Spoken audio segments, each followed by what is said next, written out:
Hello everyone, ನಾನಿವತ್ತು ನೆನ್ನೆಯ continuation ವ್ಲಾಗ್ನ upload ಮಾಡ್ತಾ ಇದ್ದೀನಿ.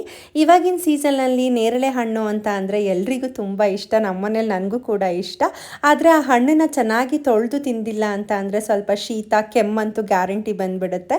ಹಾಗಾಗಿ ಹಣ್ಣಿಗೆ ಸ್ವಲ್ಪ ಉಪ್ಪನ್ನ ಹಾಕ್ಕೊಂಡು ಒಂದು 5 ನಿಮಿಷ ನೆನೆಸಿ ಚೆನ್ನಾಗಿ ತೊಳೆದು ಅದಕ್ಕೆ ಬೇಕು ಅಂತ ಅಂದರೆ ಸ್ವಲ್ಪ ಉಪ್ಪು ಮತ್ತು ಖಾರ ಪುಡಿನ ಹಾಕ್ಕೊಂಡು ತಿಂದರೆ ತುಂಬಾ ರುಚಿಯಾಗಿರುತ್ತೆ.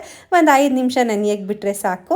ನನ್ನ ಮಗಳು ಹಾಗೆ ಆಟ ಆಡ್ತಾ ಇದ್ಲು. ಸರಿ ಅಂತ ಹೇಳಿ ಅವಳಿಗೂ ಸ್ವಲ್ಪ ಕುಡಿಯೋಕ್ಕೆ ಜ್ಯೂಸ್ ಎಲ್ಲ ಕೊಟ್ಟೆ.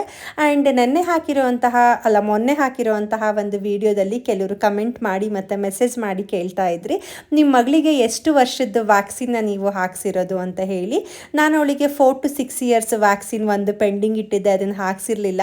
ಸಮ್ಮರ್ ಹಾಲಿಡೇಸ್ ಮುಗಿದ್ಮೇಲೆ ಹಾಕ್ಸೋಣ ಅಂತ ಹೇಳಿ ಆ ಒಂದು ವ್ಯಾಕ್ಸಿನನ್ನು ನಾನು ಮೊನ್ನೆ ಹಾಕಿಸ್ಕೊಂಡು ಬಂದೆ. ನಿಮಗೇನಾದರೂ ಇನ್ನೂ ಏನಾದರೂ ಹೆಚ್ಚಿಗೆ ಡೀಟೇಲ್ಸ್ ಬೇಕು ಅಂತ ಅಂದರೆ ನನಗೊಂದು ಮೆಸೇಜ್ ಹಾಕಿ.